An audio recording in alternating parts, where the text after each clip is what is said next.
Hi there, I'm Jim Zirin. Welcome back to more Conversations in the Digital Age. The hordes of theatergoers flocking to see the red-hot musical Hamilton, some paying more than $1,000 per ticket, attest to the continued public fascination with Alexander Hamilton the legend, and particularly the duel with Aaron Burr on July 11, 1804, that ended Hamilton's life. With us is John Sedgwick. John Sedgwick is a memoirist, journalist, novelist, and biographer. John has written a thrilling new book entitled War of Two, Alexander Hamilton, Aaron Burr, and the Duel That Stunned the Nation. The drama of the Hamilton-Burr encounter is in John Sedgwick's DNA, since Hamilton penned his last letter the day before the duel to Theodore Sedgwick, our guest's ancestor, and the trusted friend of both men. In his last letter, Hamilton warned against a perversion of democracy, where demagogic leaders like Burr could manipulate popular sentiment in order to achieve despotic power. Sound familiar? John Sedgwick, we're delighted to have you with us. Thanks. It's wonderful to be here. Well, first, congratulations on your book. It was really a marvelous read. I couldn't put it down. And I wanted to ask you, first, I'm always fascinated with titles, and yours is War of Two. Mm-hmm. And the word duel really means war of two, doesn't it? Right. It comes from duo bellum as a contraction. Duo bellum means war of two. And people don't quite realize that. But of course it was perfect for this because it wasn't personal. It was political, and it was more than political. It was a conflict between an entirely different approach to life, and that they were like armies massed on two sides of a divide. Well, Donald Trump says partisan politics is really war, and a duel seems like politics run riot. Somebody may get killed. Yes, this is a story that ends with a bang, as we say. And yes, somebody really can get... All right, but only one was hurt. That's absolutely true, that politics and warfare are closely allied, and that you think of politics, politics ain't beanbag, as was also said, that it's one of those issues that's very hard to grasp because it seems to be done so civilly. Politics, that it's all a matter of words, that nobody's actually going to die. But underneath that, there is, as this story reveals, often some seething animosity that is really very primal and could go so deep as to lead to actual murder. And that's what happened here. Now, the thing that's fascinating about the duel is that I don't think that if there hadn't been such a thing as a duel in 1804, that it wasn't a sort of standard protocol for two gentlemen resolving their differences, no one would have thought to go to the cliffs of Weehawken with a pair of pistols to settle this matter. But once that was the case, once that was kind of like the minuet that you danced to, then yes, that's what they did. This was the system. This was what you did. You went out there with guns and you fired, and one man was left standing. Well, they were both from New York. Burr, at the time of the duel, was the Vice President of the United States. That's right. And he was the senator from New York. He had run for governor unsuccessfully. Hamilton was a New Yorker. Why did they go to New Jersey? Well, New Jersey then as now was things were illegal. It was the Wild West. It was illegal in New Jersey as it was illegal in New York, but it was kind of, people in New Jersey sort of looked the other way, and it was why it had a sort of mob quality to it, where things were allowed even if they weren't fully legal. And so that, and even so, even in New Jersey, they went over, the two of them went over in the dead of the last little bit of darkness before the daylight, the dawn of July 11th, as you said. And so they wanted to do it under cover of darkness. And then, in fact, the system was that they would go with their seconds, and their seconds made a point of looking away at the time that the guns came out, so that if anybody were to ask them afterwards what had happened, they could say, well, I don't know, I didn't see anything, and so they would then not be impugned. But so it wasn't like it was legal, but it was something, it was acceptable. Now, you quote at the outset of the book a poem by the American modernist poet Wallace Stevens, who wrote in his poem Restatement of Romance, "Only we two are one." Right.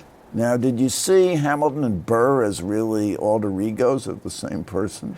Well, you know, it's funny you should say that, because that was actually my dedication to my wife, which is a whole different matter. But they were alter egos, and that they were sort of two sides of the same coin, that I saw them as one of those Dürer images that are entwined so much that you can't see one. You have to see one or the other. You can't see them both at the same time. They were deeply entangled, deeply enmeshed, and that was their essential character. It went very deep. It was as if they were two trees that grew out of the same trunk. They went in different directions, seeking different lights, but they came from the same place. And what they came from was this deep ambition and this determination to make something of themselves, to prove themselves in this new country, and to be somebody. They both wanted to be somebody. That comes through in the musical. Well, they were about the same age. I think Hamilton was 49, Burr was 48 at the time of the duel. They had both served in the Continental Army. Hamilton came from a very strange, murky background. He'd come from the West Indies, and his parents were not married. And he came to New York, and he was educated at Columbia, and he became a lawyer. And Burr also became a lawyer. He was educated at Princeton. He came from a more substantial background. But so they were different, and they were the same. Is that really your argument in the book, that they were kind of two sides of the same coin? Well, yeah, I think so. And I think that they were like, I don't know if you have a brother, but anybody who has a brother can sort of understand what this is. That brothers come from the same place, but brothers try to seek a separate place for themselves within the family, and that they can become quite antagonistic in trying to demonstrate their superiority to their brother. That there's a Sibling rivalry. Sibling rivalry is what we're talking about here, and that is, I think, what was going on here. These were very similar men. They were similar in talent and ambition, but that they had to go. I think that they were forced into different directions because they wanted to distinguish themselves from the other. Each defined what the other was. Each of them was not the other. That Hamilton could assure himself he was not Burr. Burr could assure himself he was not Hamilton. And that what was threatening to Burr about Hamilton, he was a man from nowhere, that he was going to, that he would do anything to rise. Burr started out at the top, that he was a man who was, he was about as made a man in American political life as anybody could be, and that Adam said as much, that he was the son of the president of Princeton, he was the grandson of Jonathan Edwards, who was the leading theologian of the age. Calvinist. He was utter Calvinist, and that he was as famous as a person could be in the colonies. And this was where he was from. He was set. Well, Hamilton was just the opposite. He was nobody. He didn't even know who his father was for sure. His mother had died when he was very young. He came knowing hardly anybody in New York. He was scrabbling to sort of catch on, and that all he could live by was his wits. He had no inheritance. He had no family. But he was a man of great accomplishment. He was the founder of our financial system. Oh, of course. He was the founder of the Federalist Party, really a founder of American politics. No question. I mean, but that doesn't make it any easier for Burr. And that's the thing is that Hamilton. One of the odd things about the two is that Hamilton laid it all out there, exactly how he felt about Burr. There is a series of damning letters and descriptions of Burr as trimmer, irresponsible, dangerous, all of these adjectives. There's nothing like that from Burr about Hamilton. Not a word. That Burr is just going to, this disregard coming towards Hamilton was infuriating to him. That he wasn't being taken seriously enough to be hated. I mean, how annoying is that? And plus, here he had a series of genuine accomplishments, just as you said. This is the man who made the American economy more than any other single person in the Washington administration. That he was the indispensable man. What was Burr? Burr didn't do anything. He went through a Senate term. He didn't without accomplishment. He was in the Assembly without accomplishment. There was nothing. There was no bill associated with Burr. There was no statements associated with Burr about what Burr wanted for the government. There was everything that Hamilton wanted, and this discrepancy between the two, that one was the absolute opposite of the other. If you believed in one, you could not believe in the other. You couldn't hold the two in your mind at once. But at the time of the duel, they were both kind of down on their heels, weren't they? Hamilton was out of office. Well, that's it. The Federalists had been defeated by Jefferson, who was the president. Exactly. And he was just coming off a notorious sex scandal. Right. And Burr was also quite defeated, even though he was the vice president. It was clear Jefferson was not going to keep him on the ticket. Right. He'd lost his bid to be governor of New York. So you had these two political has-beens duking it out. Well, and I think that there was a quality of mourning for both of them, and there is another element that I might add, which is that, of course, that Hamilton's son, Philip, had been killed in a duel, defending his father's honor just 3 years before, using the very same guns that would be turned on Hamilton himself. And if that isn't an emblem of a parent's distress and mourning and grief, and well, these aren't the guns that Burr used. These were the guns Hamilton used in his duel with Burr. Both. That when Philip went to, he didn't actually get killed at Weehawken. He got killed further down the Jersey coast. They used the famous church John Barker Church handguns that were the ones that Philip used.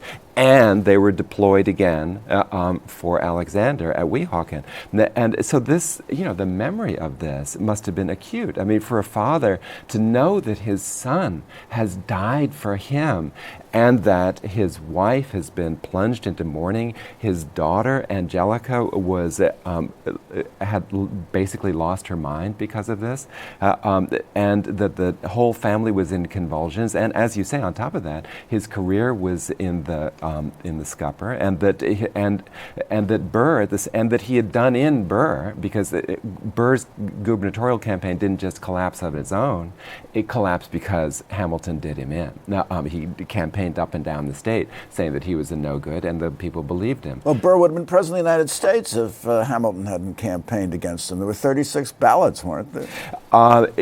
We never know, and this is the great mystery of the time, is that okay, here we have the famous election of 1800, a tie in the Electoral College. It goes to the House to resolve. They decided on a delegate ballot, one after another. All states vote as one delegation, and sure enough, it's tied in the House for 36 ballots. Jefferson is in Washington doing his best to politic things in his direction. What is Burr doing? We don't know.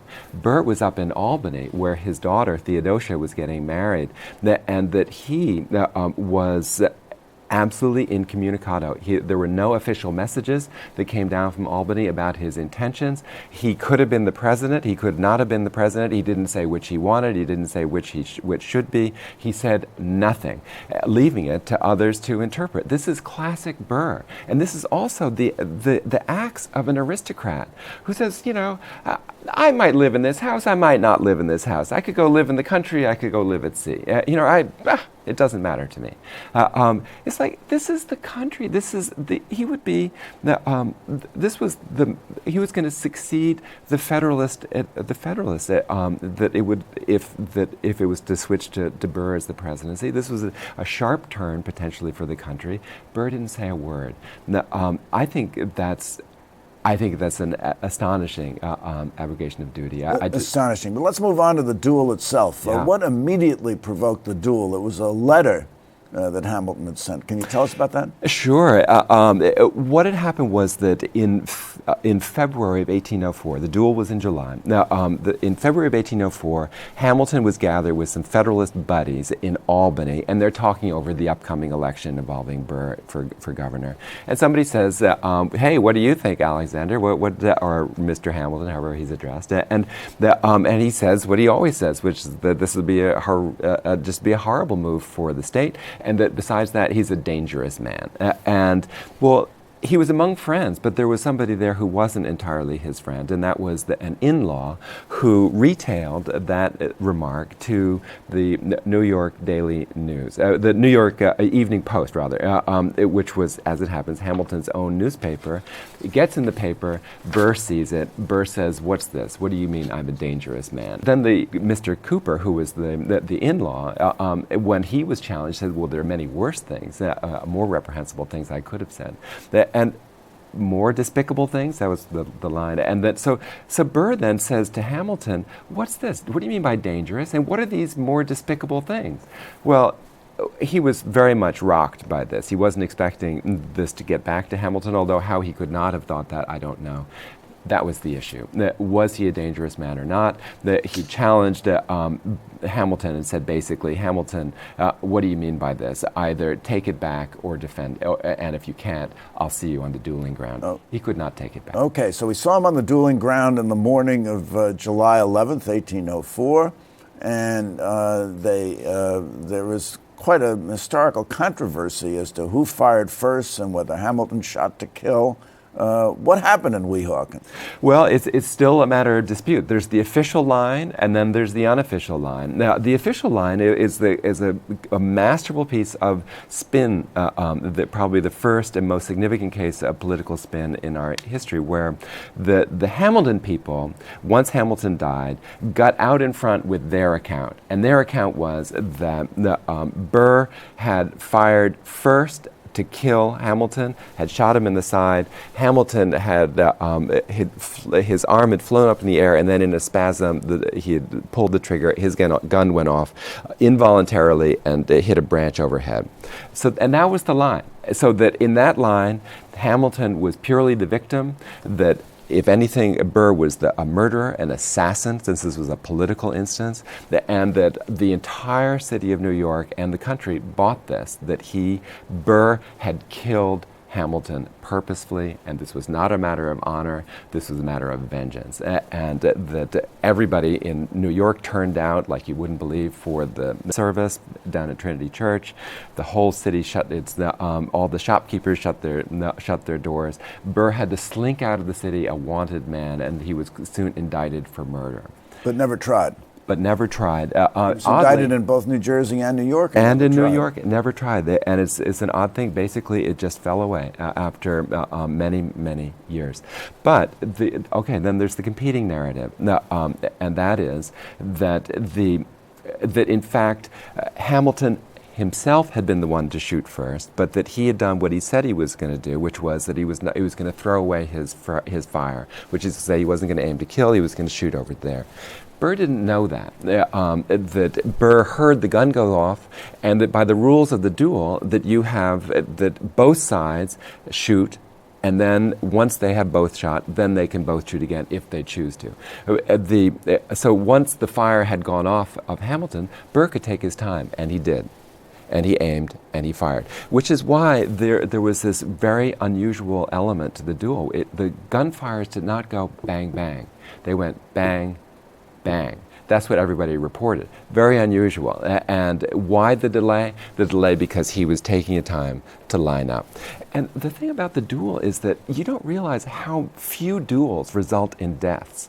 First, because people don't necessarily intend to. They tend to have a showing of courage, but not to deliver a bullet to kill someone. Gang that couldn't shoot straight. And the other is that it's a scary situation. These guns are not meant for accuracy, that even though they're only 10 yards apart, which seems like is right, like you and me right here, that in fact 10 yards apart is quite a distance when you're terrified, and that most of the shots missed. It did not miss in this case. He got him.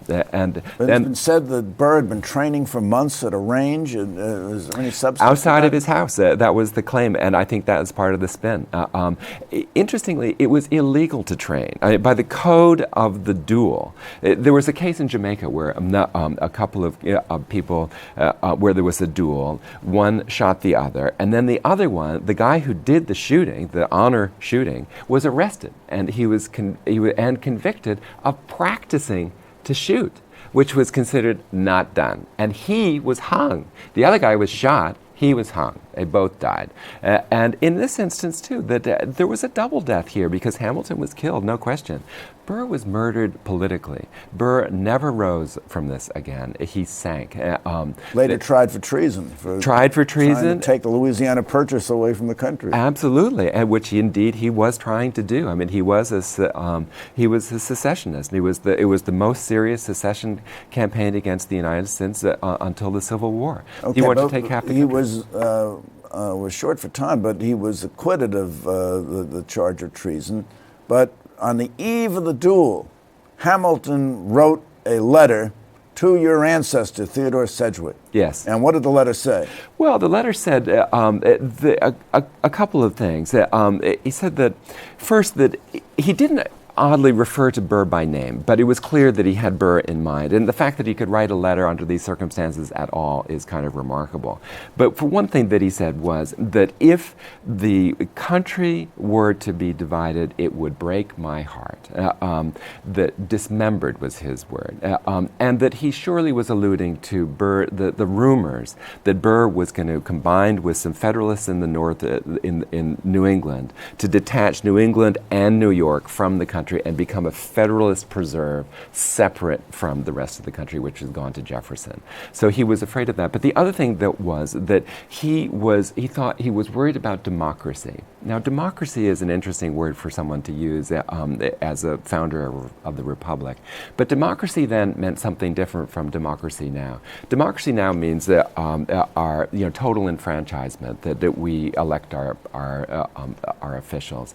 Democracy then had much more the meaning of demagoguery, that people could be, or mobocracy, that people could be swayed by unscrupulously powerful people, that these relatively ignorant, uneducated masses would then be taken over by some unscrupulous leader like Burr, and that he was very much afraid that Burr, remember, I mean, he was the first person to campaign door to door, to do retail politics, not to campaign through intermediaries, but rather to actually take his case directly to the people, and also to remove property rights requirements so that anybody could vote.